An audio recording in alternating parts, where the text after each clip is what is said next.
Welcome to a beginner's guide to EV conversions. I'm Richard with EV4U Custom Conversions. And in this series, we're going to go over all the aspects of a conversion, and we're going to do it in a specific manner so that you will have the greatest opportunity for success. Thomas Mann said that order and simplification are the first steps toward the mastery of a subject. And that is what we're going to do.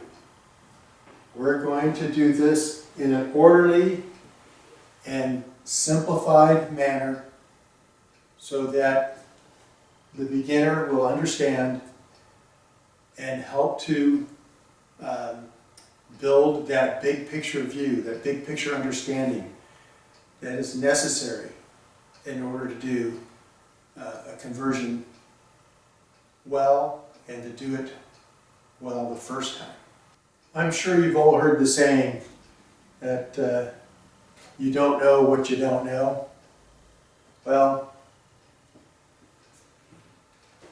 in doing an EV, as in a lot of things in life, what you don't know can cost you. And it can cost you time, money, or injury.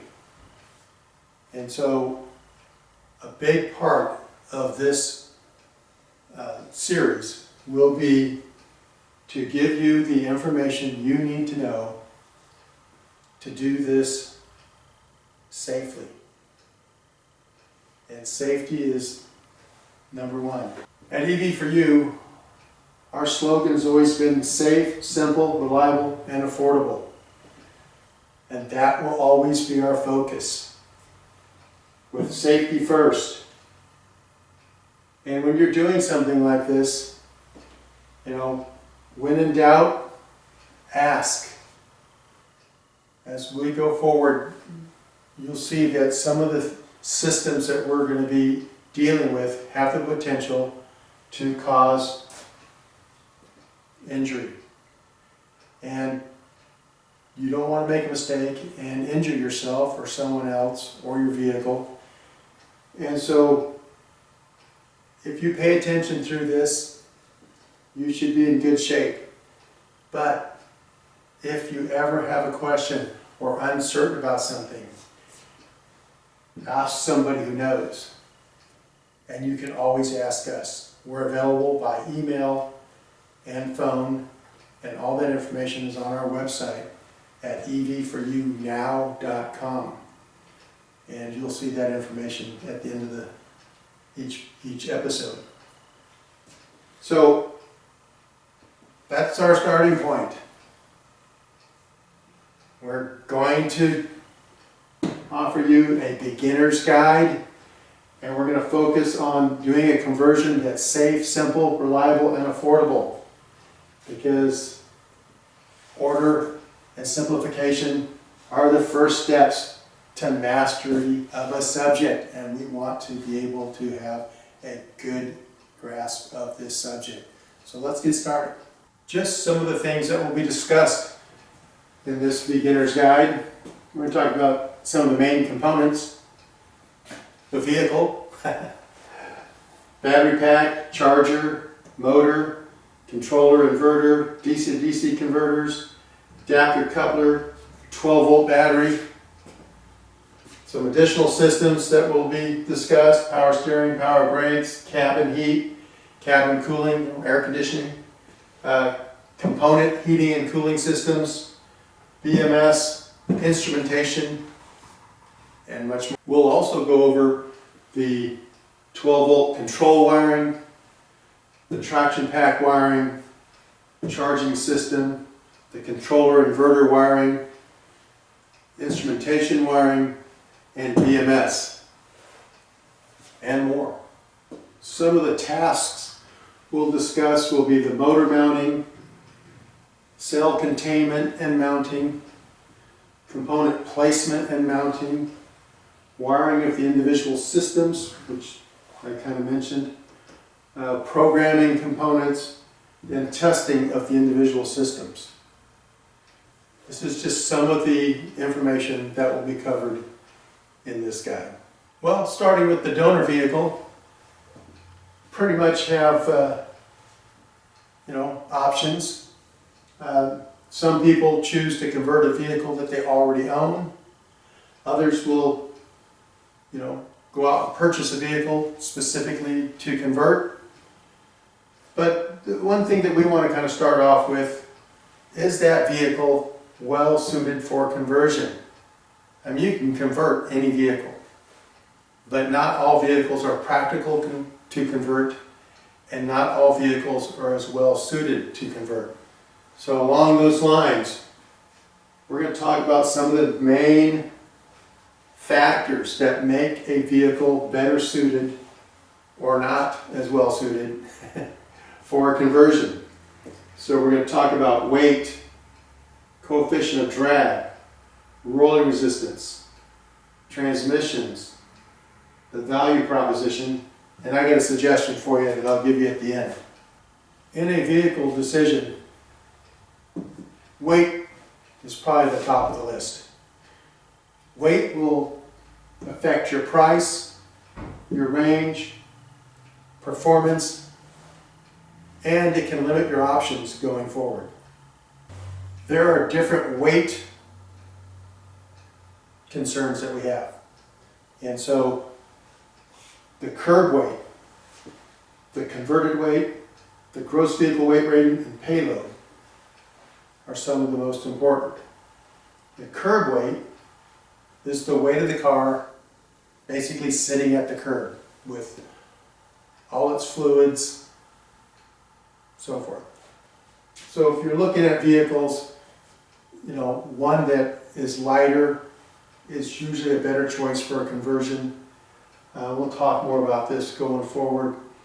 But like I showed you before, weight's going to affect your range, price, so forth. So that's the weight. Now, the converted weight and curb weight are basically the same thing, but at different points in time. This is the weight of the vehicle prior to conversion. This is the converted curb weight, okay, the weight after conversion. Gross vehicle weight rating is set by the manufacturer. That's the most that vehicle can weigh, curb weight plus all your passengers and luggage. You never want to exceed the gross vehicle weight rating. You then pass away from that safe car to an unsafe car. And then payload. And payload is simply the difference between the gross vehicle weight rating and the curb weight.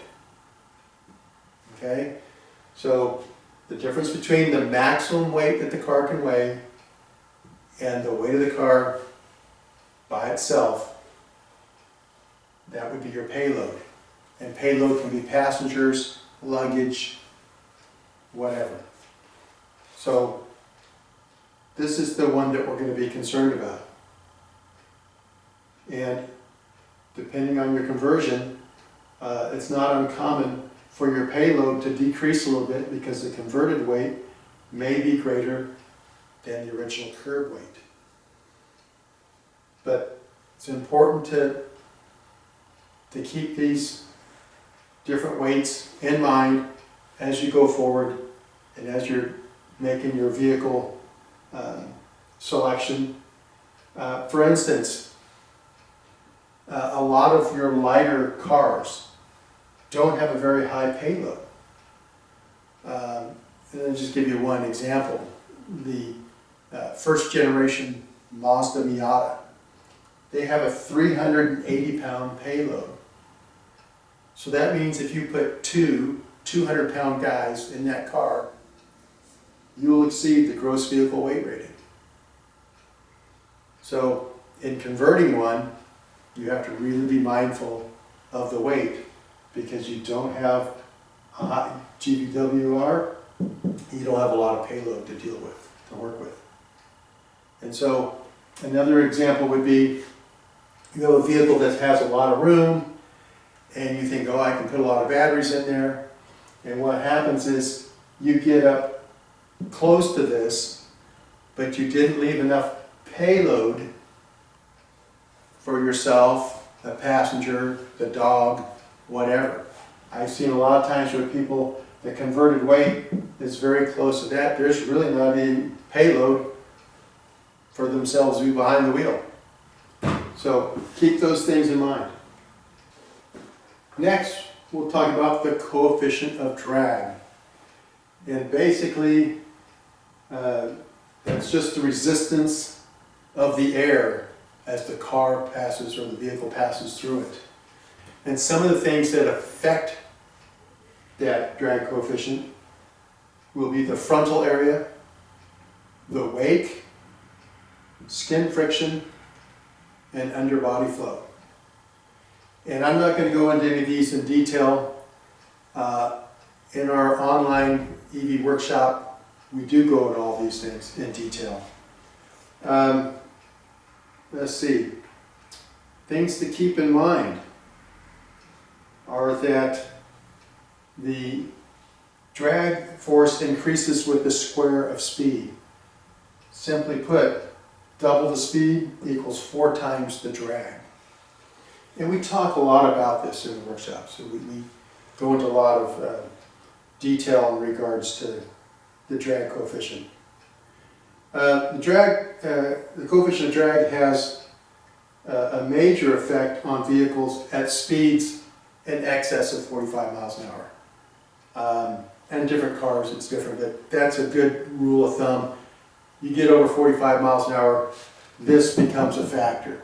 So if you're just going to be driving around town real slow, you could drive, a billboard. It's not going to be as big a deal as when you start increasing the speed. Double the speed, 4 times the drag.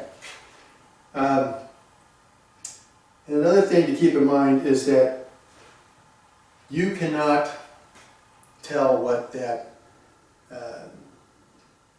drag coefficient or that aerodynamics is by looking at the vehicle. And that's something else we go through in the workshop. We look at dozens of vehicles and their drag coefficients, and it's amazing, that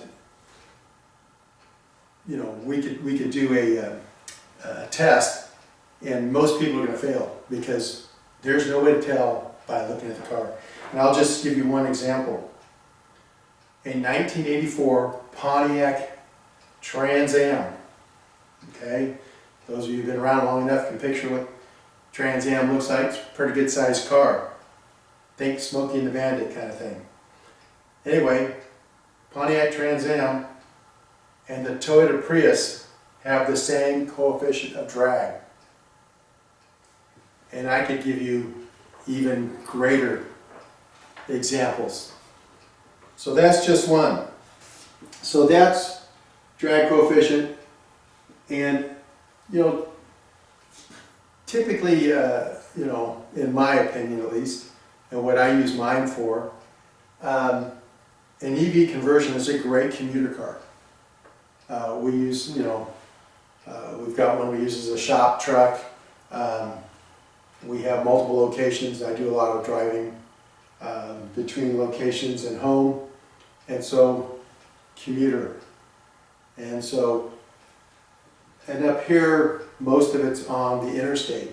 So it's above that 45 miles an hour. It's typically 75 miles an hour. So drag is an important aspect and something to consider. Another consideration is rolling resistance. And to give you an idea, how do the brakes work on a car? They work by increasing the rolling resistance. They resist the rolling of the vehicle. That's how the brakes work. 4-wheel drive vehicles and all-wheel drive vehicles have greater rolling resistance than a 2-wheel drive vehicle. They make low rolling resistance tires now. When we started, they were hard to find. But now, with all the EVs on the road and stuff, they make good rolling resistance tires for all seasons, in a lot of different sizes, so forth. And another important one is tire pressure. Very important to stay on top of your tire pressure if you want to continue to get good range and to drive efficiently. Transmission. Well, we typically recommend you convert a vehicle with a manual transmission. And we'll talk a little bit more about this when we're talking about motors and so forth. But the transmission is basically a torque amplifier. It allows you to have a greater power band, greater top speed, greater low speed torque, whatever. And then automatic transmissions, I mean, there's a lot that I can say in that topic, but this is the beginner's guide. I'm not going to go into a lot. Suffice to say that we've done vehicles with automatic transmissions. I know others that have done vehicles with automatic transmissions, but I don't know anyone that's done an automatic transmission would do it again. Okay? And then direct drive. And not that direct drive isn't possible, and basically all your OEMs are direct drive. But again, when we're talking about motors and stuff, you'll see the reason why most conversions aren't direct drive. And it's a matter of cost, simplicity, and well, enough said on that for right now. And here's one that comes up a lot more often than you would think. But you know, based on our emails and phone calls, this is a topic that we hit a lot, especially when the gas prices went up last year and people are wanting to convert whatever was sitting in the driveway. And like I said, not all vehicles are well suited, and one of those reasons is the value proposition. Conversions aren't really an inexpensive endeavor. There's cost to it. And not all cars are worthy of the investment. And then you have the fact that a lot of newer cars are heavier. I mean, bottom line, newer cars are heavier than older vehicles, than your classics were typically. That's because of all the safety features they have. You know, extra supports in the doors, airbags, so forth. So that kind of, you know, shoots some of the newer vehicles out of the arena. Integrated electronics causes extra problems, so extra weight, extra complications. A lot of newer cars are going down in value every year, where a classic is going up in value every year. It's appreciating versus a new car that's depreciating. And so, and your classics, like I said, tend to be lighter. So anyway, that's another consideration. You know, is the vehicle that you want to convert, is it a good choice from the value proposition perspective? And it may not matter to you, but it's something that you may want to consider. And then my suggestion is that you purchase, if you're purchasing a vehicle to convert, that you purchase one that is drivable. A lot of times people think, well, I'll buy a vehicle that doesn't run because I can get it at a lower price because it doesn't run. But if you're not familiar with the car and it doesn't run, does the steering work? How's the suspension? How's the transmission? How's the differential? How are the brakes? You don't know those things because you don't have the opportunity to test drive the car and know that they work. So unless you're wanting to go through all of those systems, it's better to buy a vehicle that's drivable and that you can test drive and know its condition. And you still may have to go through some of those systems, but at least you'll know where you stand. Well, thank you for watching this first episode of our Beginner's Guide to an EV Conversion. There's many more episodes to come. And for more information on conversions and the services that we provide, you can visit our website at EV4UNow.com. It also gives you information about our online EV workshop. or you can go directly to that website at evworkshops.com. And this beginner's guide is just that. It's a beginner's guide. It's not meant to replace the workshop. The workshops have a lot more information, a lot more detail, and are a lot more informative. This is to give you that basic beginner's big picture perspective. And it helps someone with the decision, is this something that I want to tackle myself? Is this a DIY project, or should I hire somebody to do it? So, hope you enjoyed it. It's my personal opinion in this type of program that each episode gets better and better and better. The more that you get under your belt, the more enjoyable, the more interesting this will be. And it's one of those things that we have to do sequentially. You can't, run without learning to walk. And so we're starting at the beginning, and we're going to go through, and we're going to, provide this almost on a weekly basis. We may interrupt it every once in a while with some other video content, but this will take most of 2023 to go through probably. And I thank you for joining. I ask that you please like and subscribe and hit the notification bell so that you're reminded that we have a video out. We'll try to do as we've been doing for most of last year, and that is these will come out on Sunday mornings. So till next time, hope you enjoy the ride.